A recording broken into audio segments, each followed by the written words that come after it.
This is Behind the Headlines, with behind-the-scenes analysis on issues affecting Pennsylvanians, sponsored by the Susquehanna Valley Center for Public Policy. Now, here's your host. From Philadelphia to Erie and from Pittsburgh to Scranton, it's Behind the Headlines. I'm Charlie Greenawalt, Senior Fellow of the Susquehanna Valley Center for Public Policy, and I'm joined for this edition of Behind the Headlines by one of Susquehanna Valley Center's board members, Jere Strittmatter, a former member of the House of Representatives as well. Jere, thanks for sitting in for Maura today. Oh, happy to do it. Always learn a lot. Good. Well, today we're going to be learning more about local government with one of the best people in the Commonwealth of Pennsylvania to tell us about it, and that's Dave Sanko. Dave, of course, you're the executive director of the Pennsylvania State Association of Township Supervisors. But what a lot of people don't know, and what we perhaps haven't emphasized enough, is that you also are very active at the national level. You are the vice president of the National Association of Towns and Townships as well. I am. You're the vice president of over 11,500 towns and townships. How do you have time to do your work? It's busy, but local government is worth the effort. I guess you're busy all the time, Dave. Well, we want to thank you for coming on the show. Could you tell us a little bit, for those viewers who might be new and don't know about your organization, about PSATs, could you please tell us a little bit about that and what's happening right now with your organization? Sure. Because things happen very quickly there, and we have to try to keep up with it. Right. Well, PSATs is a member service organization. We represent all of the townships in Pennsylvania. Everybody in Pennsylvania lives in a county, a school district, and a municipality. That municipality might be a city, a borough, or a township. We represent the townships, and our job is to help them do their job better. We give them tools and education and training to help them make the right decisions for their residents to deliver affordable local government. Right now, we're kind of gone through the fall education season. We're finishing up on our regional forums. We have 8 of those around the state where we can customize the messages, because what works in southeastern Pennsylvania is different than the Northwest. But we have those ongoing. We will be launching after this municipal election, because this is a municipal election year where local government is on the ballot, a series of boot camps. We'll have 15 trainings for newly elected officials so that they can hit the ground running come January. And we are then obviously always we're doing a brand new thing this year in December, Public Works Expo up at Kalahari. Will be a trade show and live demos for road crews and public works officials. And then we're always planning for our annual conference in Hershey come next April. Well, it's wonderful that you had a successful annual meeting, with somebody there to prepare everyone. Yes. Because now your townships are all working without budgets at the state level or the federal level. Well, and how's that affecting, and how are your townships officials dealing with the budget issues? Well, after they finish smacking their head in disbelief, because they simply don't have the option of not passing a budget. On December 31st, local governments pass a budget. It's done. You don't have that option. Pennsylvania now has the unique privilege, if you will, of being the only state in America that is operating without a budget. And we're in our 4th month. We just entered our 4th month operating without a budget. The impact on local government for that, for townships, is not that great, because the state doesn't give a lot of doesn't give direct funding to those townships.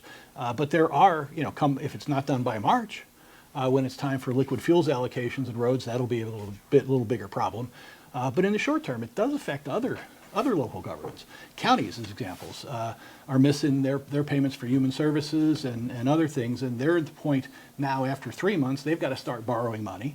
And I know the Senate is considering a bill for the state to pay any interest that they have to incur as a result of the state not having passed a budget. Hopefully that takes effect, because frankly, the absence of a state budget and making communities borrow money means they're going to have to raise local property taxes to pay that debt service. Mm-hmm. There's another issue that's sort of perennially raised, Dave, and that is there was a recent hearing held on this issue that we've talked about many times before, public advertising of local government meetings. This was House Bill 1291, and it would mandate public notification in print newspapers, legacy print news websites, under the Pennsylvania Newspaper Association. Do your members support this legislation or not? They don't. I mean, our members are super committed to transparency and sharing information and including the public and letting them find out about their meetings. But I've spent a lot of time over the last couple of years traveling around asking people, how do you find out when your local government is having a meeting?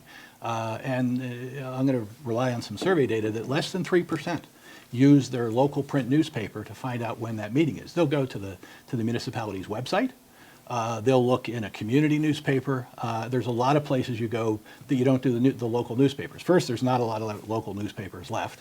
The ones that are left are owned by out-of-state conglomerates, so you have to send your advertising checks out of state. They may or may not hit your printing deadlines. It's incredibly costly. We think the solution is letting the municipalities put their information on their websites. Put their information maybe on the Office of Open Records, having a statewide database. You shouldn't have to pay to do that, and the public shouldn't have to pay to find out when those meetings are. So the whole prospect of doing it, that you have to pay to do it, is just another cause to have to raise property taxes. And all we're trying to do is engage residents and let them find out when their local governments are meeting, and so they can come to those meetings.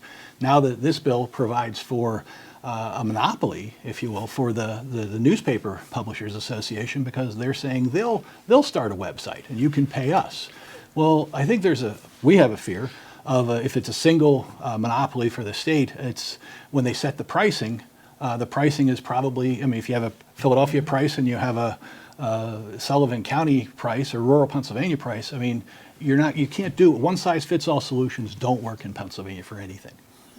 Another budget question for you is police protection, and law enforcement protection, Sure. Across the Commonwealth. And that's always been back and forth about whether the townships can afford to have their own protection or, fall back onto the state police, always going. And so it's sort of interesting this year without budgets.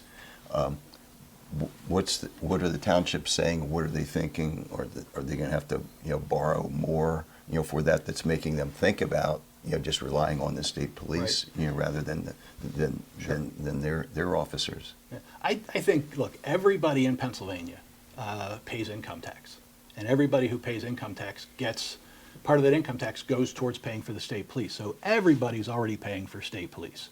And this concept of making some people pay twice for state police just seems foreign to me. As we go through, when they talk about those fees, and every governor for the last 25 years has taken a run at this, and frankly, at the end of the day, all the state police fee is a money grab for the state or like. But in the budget process, where do they estimate the costs are? Oh, for the state budget, it's, Yeah. I think the last time it was $156 for every man, woman, child, and inmate. And what's deceiving about that is that the state police provide services to communities that don't have a local police. They provide services to communities that do have a local police. The largest police department in Pennsylvania is the city of Philadelphia. The state police has 32,000 dispatches in the city of Philadelphia every year. So if you're going to charge for state police, then you ought to charge everybody for state police, not just the ones who can least afford it. Yeah, very good points. Well, another problem that's a constant, Dave, is the challenge of providing EMS services. And at your conference that was held in May, you held a forum called the EMS Lifeline Forum. What did you cover in that forum, and what can you tell our viewers about this particular situation, this problem, and where we're going with it in Pennsylvania? Sure. Well, I think when people call 911, they have and they need an ambulance, they have an expectation that an ambulance is going to show up and be able to help them. And the same for fire services. We're at a point where EMS, the emergency medical services, and ambulance services are incredibly challenged. There are rules and regulations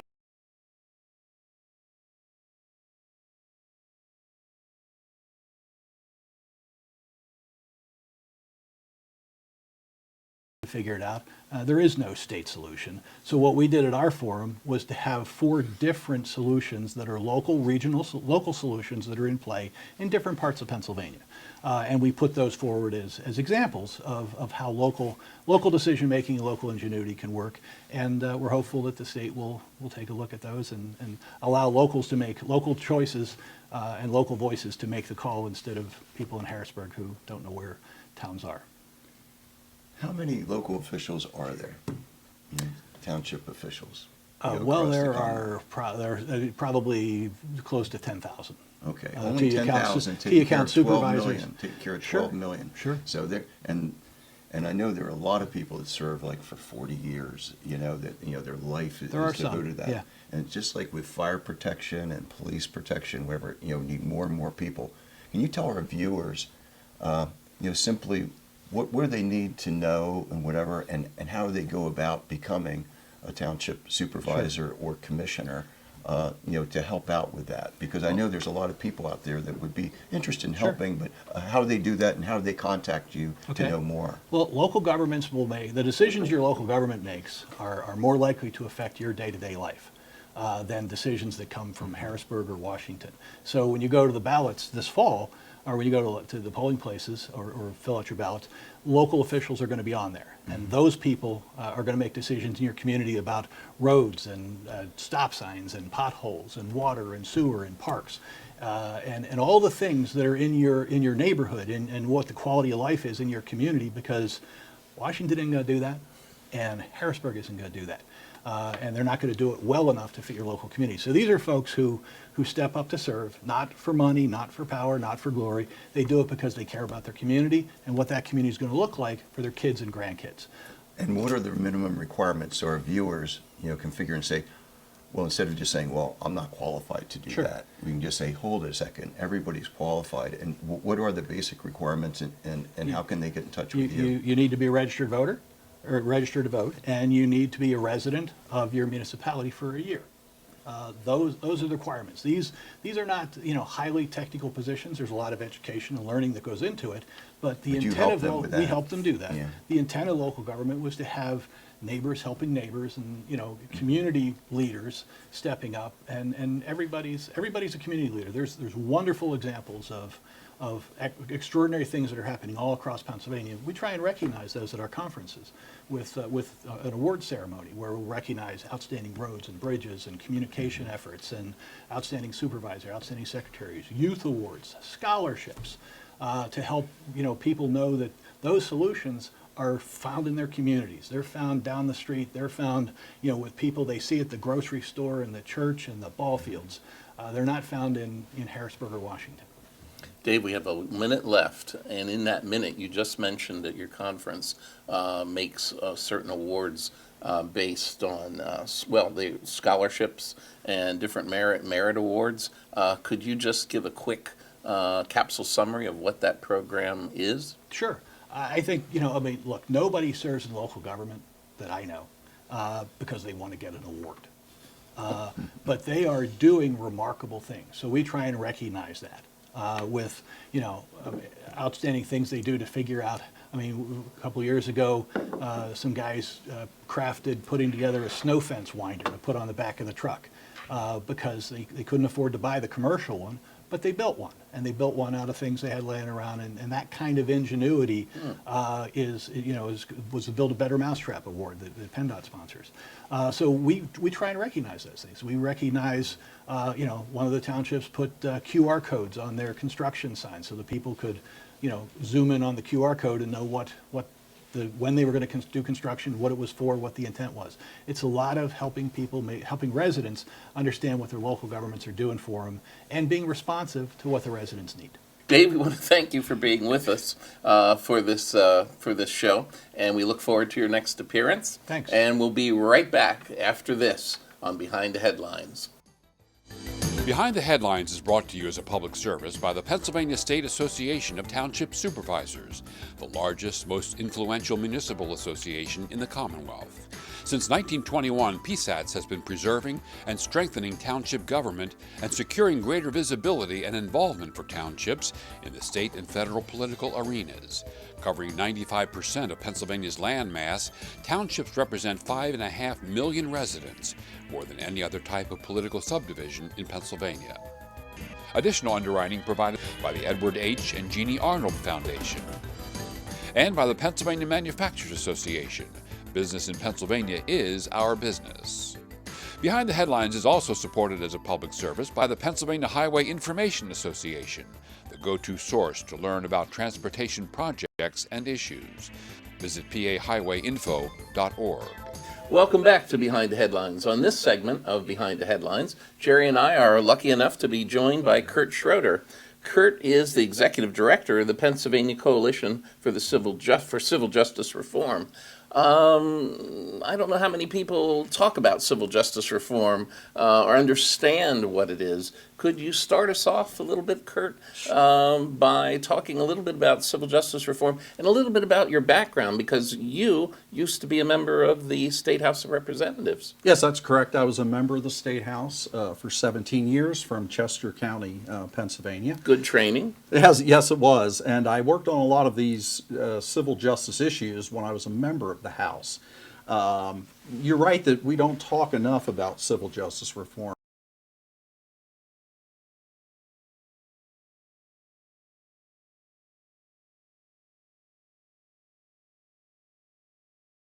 Jobs, it has an impact on health care, and like I said, it impacts every single citizen of this state.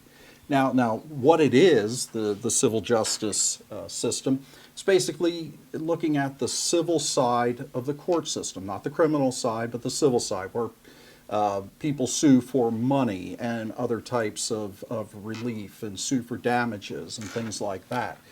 And what's happened during the past 10 years or so is that the courts of this Commonwealth, particularly the appellate courts and the Supreme Court, have shifted decisions, on a very one-sided basis for the most part, ruling in favor of plaintiffs and plaintiffs' attorneys at the expense of the productive sector of Pennsylvania. And by that I mean our employers, our small businesses, our hospitals and doctors that give patient care.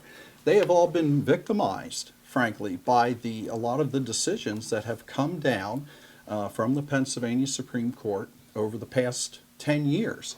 So when we say civil justice, we're talking about liability. What's the likelihood that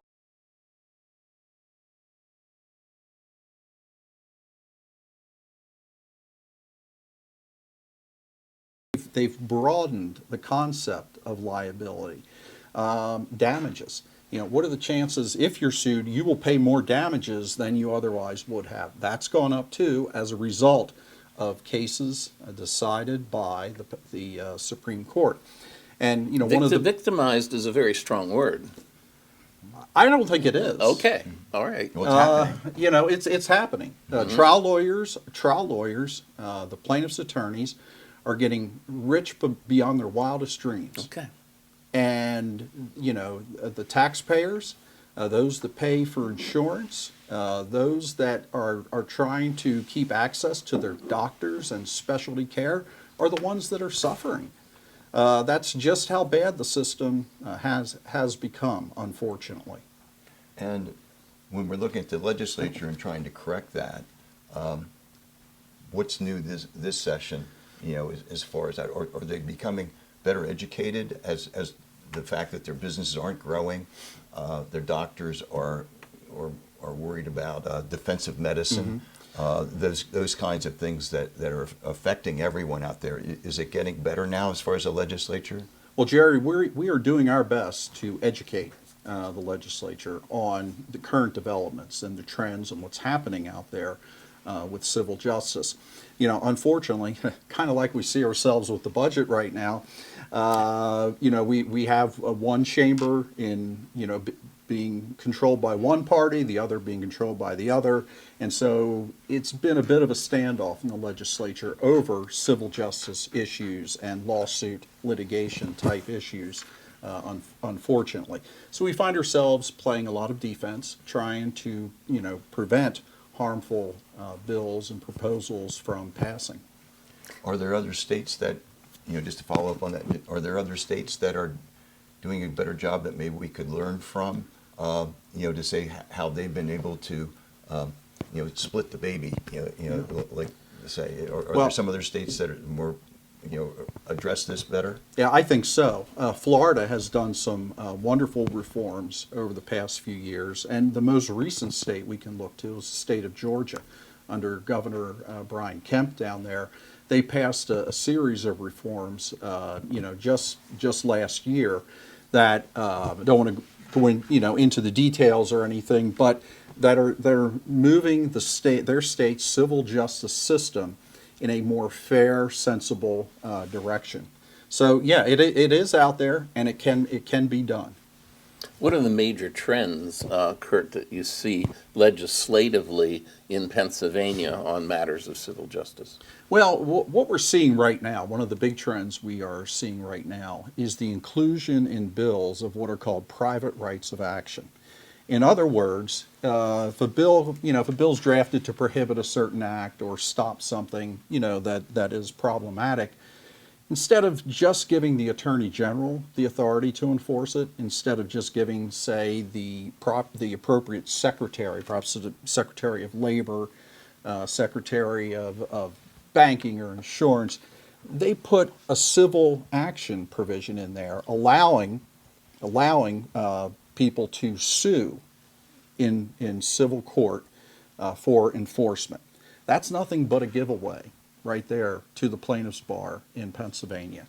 We argue that most of these bills are enforceable by the appropriate authority, the appropriate state authority, and that's where it should end. We should not be gifting the trial bar additional contingency fees in each and every legislation that is passed. And so far this year, there have been 47 of those type of bills filed in the House, another 32 in the Senate, and I believe that it adds up to 79 bills that we've seen so far, filed in the legislature this year. So it's at the federal level, it's like that lawfare and just sort of expanding the court's action, to have people be able to intervene like that. And Jerry, so it keeps getting worse. Yeah, that's exactly what happens. The plaintiff's bar gets wealthy off of these cases.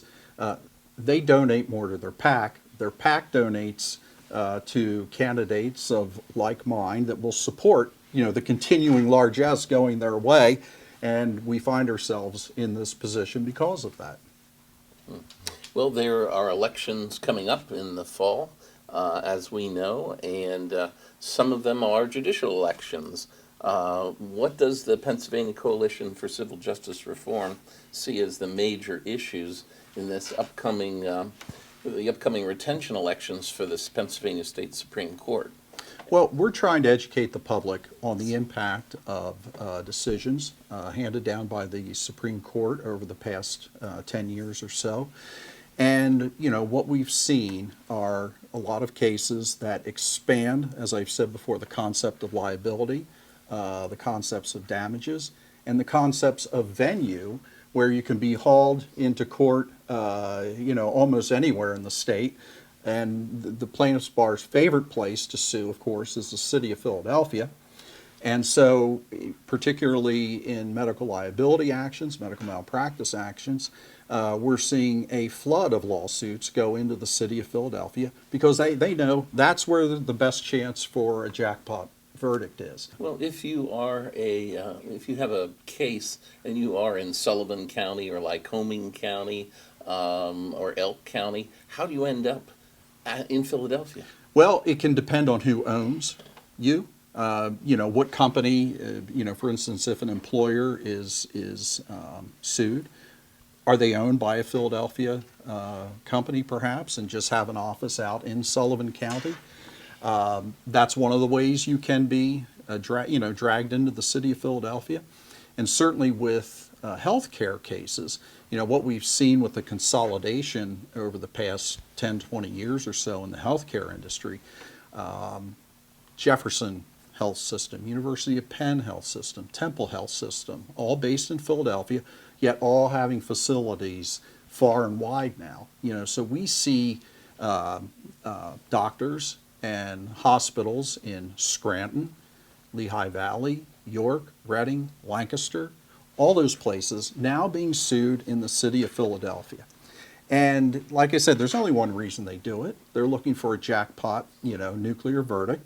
But it really sends, I think, the wrong message, because what they are saying, what they've argued by repealing the old venue rule that would never have allowed that, what they're really saying is, well, those counties, those judges and those juries that sit in those counties, they can't dispense justice. Well, in the last 2 they're inadequate. They're not up to the task. In the last 2 minutes, our viewers, they're going to be going to the polls soon. What is it in a generic way? Because I know you don't want to talk about individual candidates or anything, but what are the issues that people should be looking at? Because a lot of times their eyes just glass over and they say, Yeah. well, I don't know anything about this. But what are a couple of the issues that the voters should be asking themselves when they're making, addressing who they're going to vote for? Well, I think you just need to look at the records of the justices standing for retention. Since 2016,